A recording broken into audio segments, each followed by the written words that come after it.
ఇతను బాధితుడు, మీరు చెప్పండి. నేనేం చెప్పడం కాదు.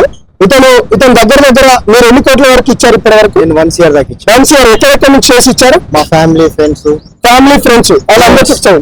మేడం ఏం అడిగిందంటే, మేడం అడిగిన క్వశ్చన్ మీరు ఆన్సర్ చేయాలి. చెప్పండి మేడం, అడగండి. ఉన్నారు మేడం. ఇది వరకు పోయిన గవర్నమెంట్ లా బాలాజీ గాని మధవ్ గాని అభిషేక్ గాని గట్టిగా బాలాజీ గాని మధవ్ గాని అభిషేక్ గాని వీళ్ళైతే ఎవరైతే ఉన్నారో వీళ్ళు ప్రధానంగా రవీంద్ర కుమార్ అనుచరులు, టిఆర్ఎస్ పార్టీ అనుచరులు ఒకసారి నుంచి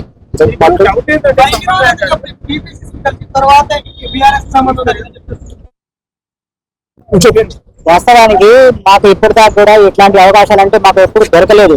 ఇంకోటి వాళ్ళు ఒక 1 year నుంచి కూడా మమ్మల్ని మబ్బు పెట్టారు, ఇస్తాం మీరు బయటికి వెళ్ళకండి, ఈ ఇష్యూ బయటికి రావద్దు అని చెప్పేసి. అట్లా బయటకు వస్తే మీకు రూపాయి కూడా రావద్దు మమ్మల్ని బెదిరించారు.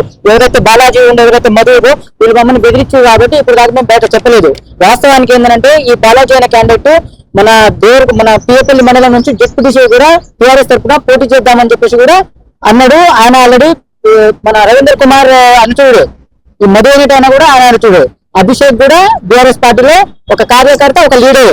రవీంద్ర కుమార్ మాజీ ఎమ్మెల్యే, ఇప్పుడు present MLA Balu Nayak Devarakota, Congress party సంబంధించి అధికార పార్టీ. మరి ఆయన ఎందుకు ఇంతవరకు మాట్లాడలేదు? అపోజిషన్ పార్టీ సంబంధించిన ఎమ్మెల్యే అనుచరులు మాట్లాడుతుంది.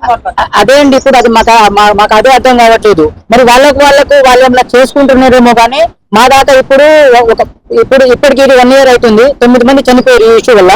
ఇప్పుడు దాకా మా స్థానిక ఎమ్మెల్యే ఎవరైతే బాలనాయక్ గారు ఉన్నారో ఇప్పుడు దాకా దీని మీద అసలు స్పందిస్తలేరు.